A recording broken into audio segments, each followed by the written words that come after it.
Welcome back to this channel. Today we're looking at a product that I think many people, including myself, are interested in. It's the new 7-inch Carpuride model BS702, which actually integrates BMW controller management as well. It's a product that looks very interesting on paper. As you can see, it's still sealed, so let's start with the unboxing. And as always, I invite you to subscribe to the channel and leave a like on the video if you enjoy it. Do it right away. You can always remove it later if you don't like it. Let's begin this video series.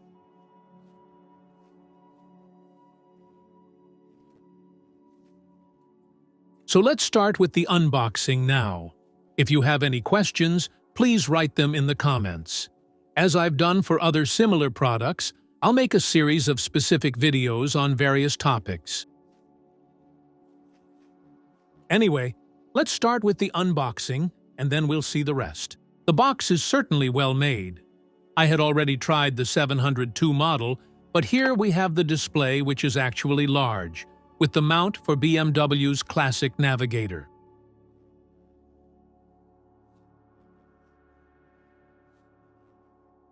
We've got something here. I'm not sure what it's for. Maybe an old closed connector? There's also the power button, the micro SD slot, and nothing else. Now, in this case, the contacts are still protected. We'll leave it like this for a moment, then we'll see what else is inside the box. There shouldn't be much, because it doesn't actually need power or cables. It doesn't need anything, because this is exactly like BMW's navigator, so it has the classic attachment for the navigator mount.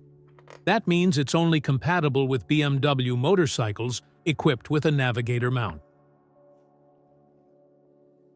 We have the standard manual, not much else to say. As for its features, this product seems to be very interesting. You can see the manual. This is compatible with BMW's Wonder Wheel, and it explains the functionalities and what you can do with it. We'll come back to that later. Now let's take a look at the display. It has a pre-installed protective film, which I'd leave on for now. It has a sun visor that's already mounted as standard, so it's not possible to remove it, at least not from what I can see.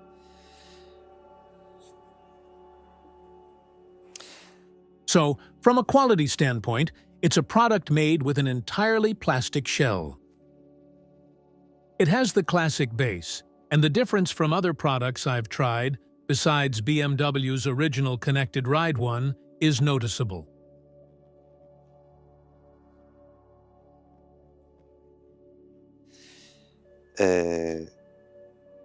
Compared to the other product, you can clearly see this is sort of a cover that's been adapted with this base. So it's not a model designed solely for this purpose, but I repeat, it seems well made and watertight. There are also flaps underneath. We should have the slot. Let's take a look before we try it. To install a micro SD card.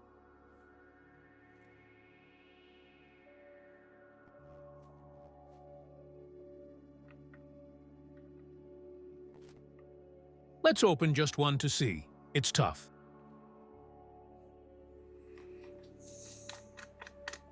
Let's take a look. We'll remove the second screw here. Great. And underneath we have, yes, that's right, the micro SD card slot. I'll try to show you if I can. I hope so. And this is definitely a plus, in the sense that it also allows you to upload photos and videos and then play them directly on the unit, from what I've seen. In terms of features, it has an IP67 safety rating, so it's resistant to dust and water. All in all, more than sufficient for outdoor use. Then we have, let's say, everything that is, as they say, watertight, as I mentioned. We have a power button. It doesn't have an internal battery, so it doesn't work unless it's powered directly from the navigator base.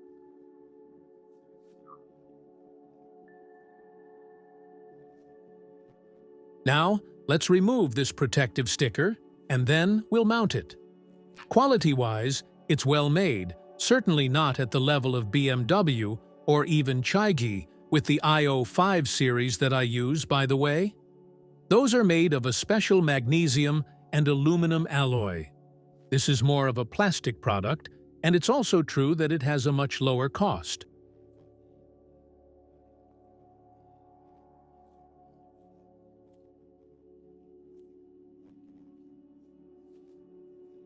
But in terms of functionality and features, it doesn't look bad at all. Beyond the controller with the Wonder Wheel, this also has the ability to read data from the bike's systems, so it should be able to monitor both the pressure sensor and show speed, RPM, basically all the information that comes from the bike's control units.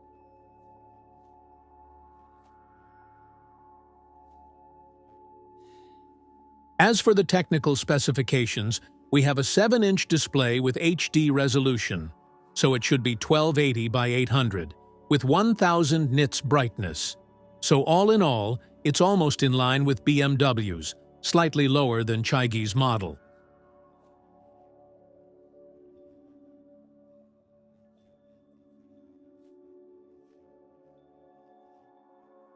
If you're interested, write it in the comments, because I was thinking of doing a comparison between the three navigators.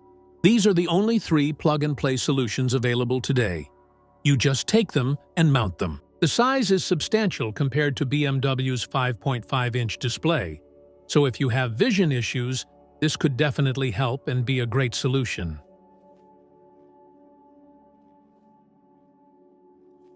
It does have a fairly significant visual impact, though. Now, let's move on to testing it on the bike and see how it performs. So, let's start by looking at the installation process.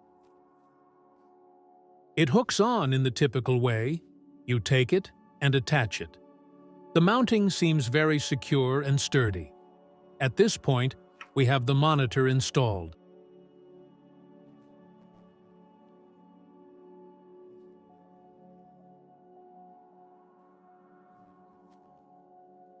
Let's start the bike.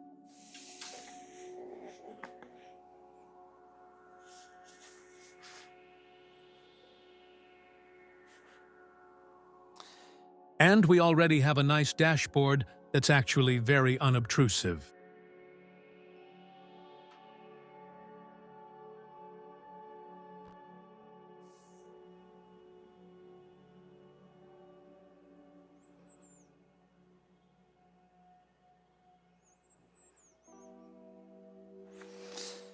Right away, we can see we have a nicely visible dashboard.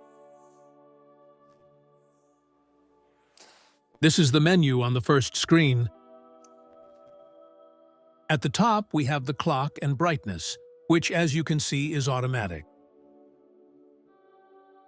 We have a mode with a digital dashboard showing mileage, battery status, fuel level, engine temperature, RPM, and it looks pretty nice.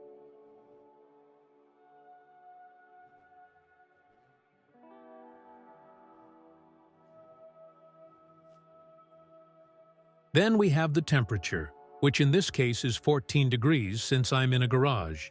Nothing is connected via Bluetooth yet. We also have front and rear tire pressure sensors, in-bar, odometer, and if we go to the menu, we have audio controls to adjust the volume. There's an audio equalizer, brightness settings as we saw, and this button that simply brings up the menu.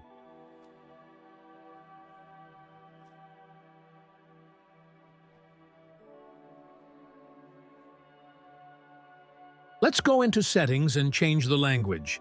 Let's see if Italian is available. Okay. Then we have Wi-Fi for direct connection and Bluetooth configuration, which we'll look at later.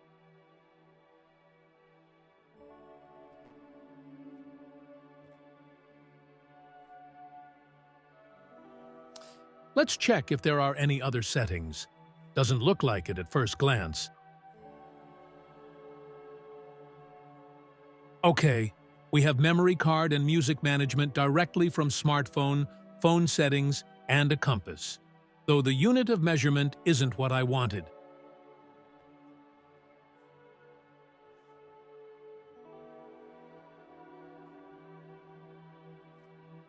So let's look in the settings for language, system version, Wi-Fi, and Bluetooth.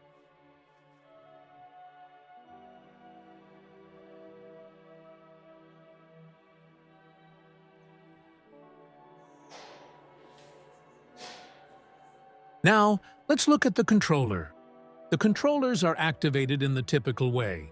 Just press the top button to switch modes. You can see the switch on the TFT display.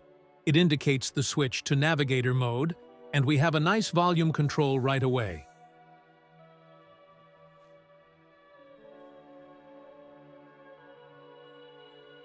Let's see. Adjust the brightness. You can set it to automatic or manual.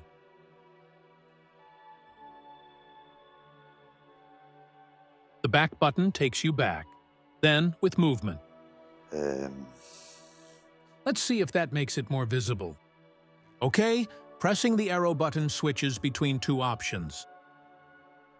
A nice feature here is music volume control on one side and intercom voice adjustment on the other.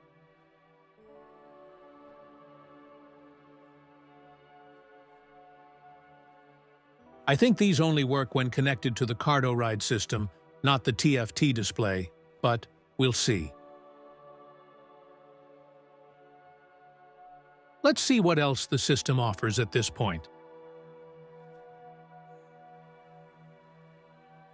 I'm just using the controller, so we have Apple CarPlay, Android Auto, Output, and Mounts, which show this dashboard with compass. Nothing more.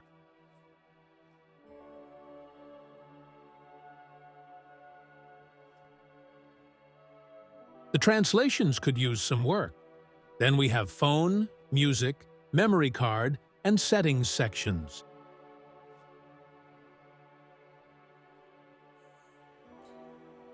Now let's try connecting Android Auto. We still have the option, and here we have the image again. We'll see if it's feasible or not. The dashboard still shows the gear status. If I go back, you can see when gears are engaged.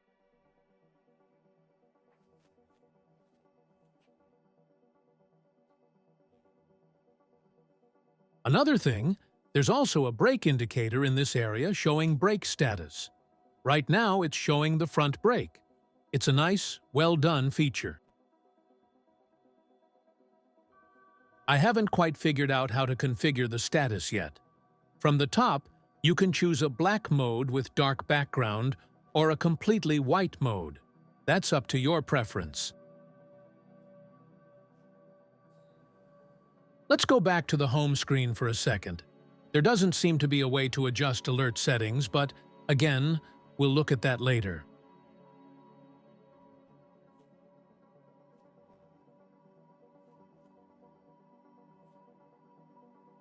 Now, let's try putting it in CarPlay mode, or rather, Android Auto in this case. Okay, now I need to connect my smartphone via Bluetooth. I'll use my Samsung S24 for the smartphone, and here's the Bluetooth pairing request for the Cardo system.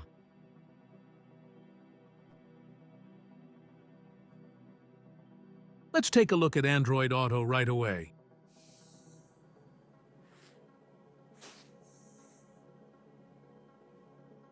Let's change the angle a bit. That should give a better view. So, let's look at the functionality. We have the standard applications.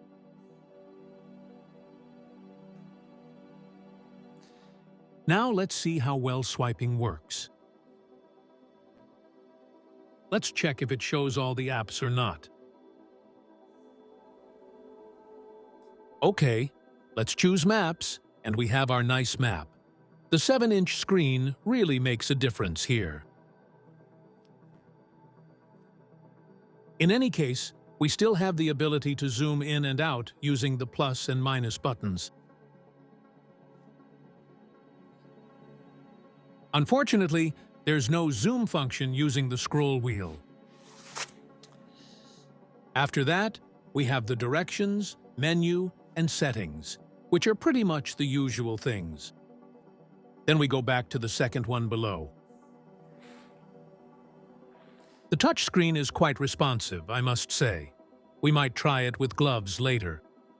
We still have the usual bar, which is unfortunately an Android design choice.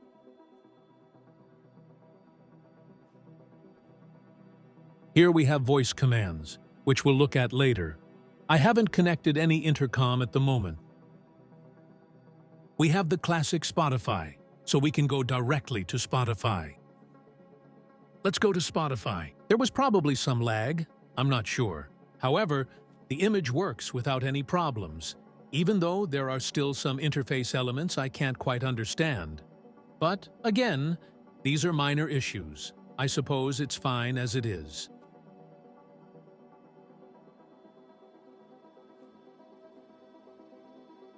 So for now, it certainly seems interesting to me.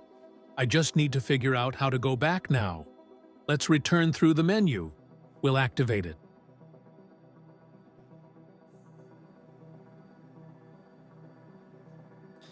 Okay, we're back here, so we've returned to the main menu. I wanted to check the system version to see which one I've installed.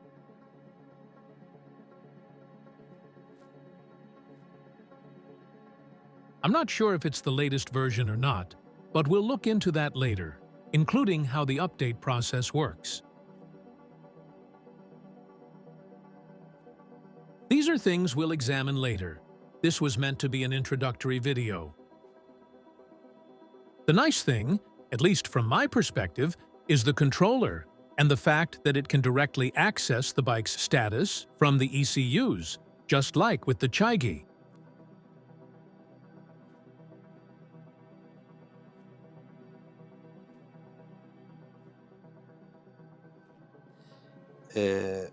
Perhaps at the information level, it's still a bit immature, if you will, because it doesn't have the ability to configure alarms for tire pressure sensors.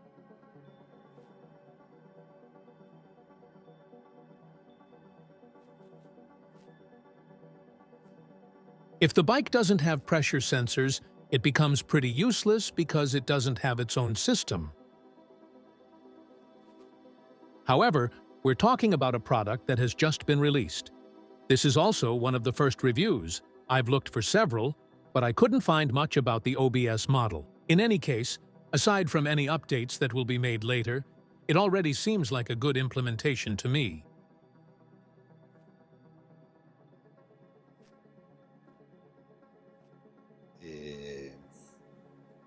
I have to say that, as they say, it can work. I appreciated the native volume management, which is definitely a good thing. We see that there's also a help function. Thank you for using it, okay? The references are also reported. Another thing I definitely liked is the brightness sensor, which allows for automatic adjustment, as well as the ability to have either a black or white screen.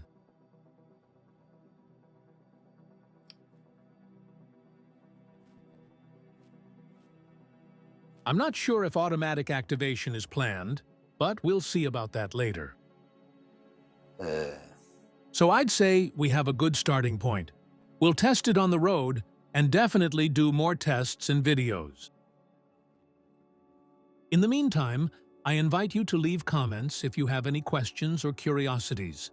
I'll try to address them as I usually do.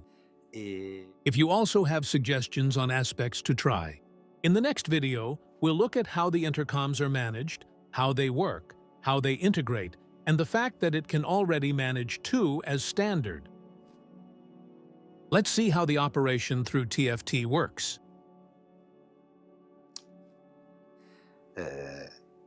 So if the audio is managed, with a smartphone and intercoms connected to the TFT, we'll see if they are actually detected by the Carpuride directly, or if you need to do the reverse configuration, connecting everything to the Carpuride and disconnecting them from the bike. In any case, this is one of the topics we'll address, And we'll also look at some more details and applications. Nothing else. As usual, I ask you to leave a like, which is definitely a nice gesture. I really hope you do, as it's one of the things that definitely encourages the creation of new videos, especially since this isn't paid or sponsored content. The product was offered to me as part of a collaboration we had on the very first versions of products developed for the BMW world.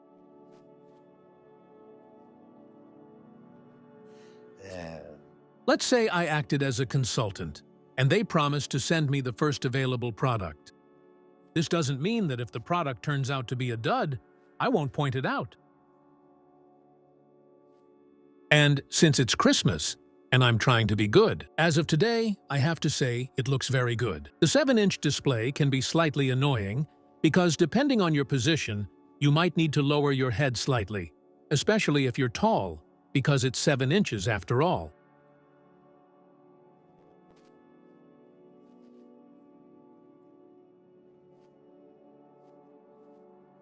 But from a visibility standpoint, it's definitely impressive.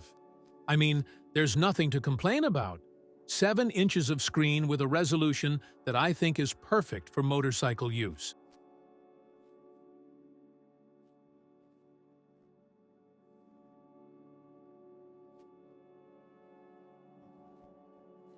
I must say it can make a difference, all right? I think I've given you all the information I can. If you need anything else, you know where to find me. Feel free to subscribe. Make sure to give the video a like and subscribe to the channel if you haven't already. And go ahead with your questions.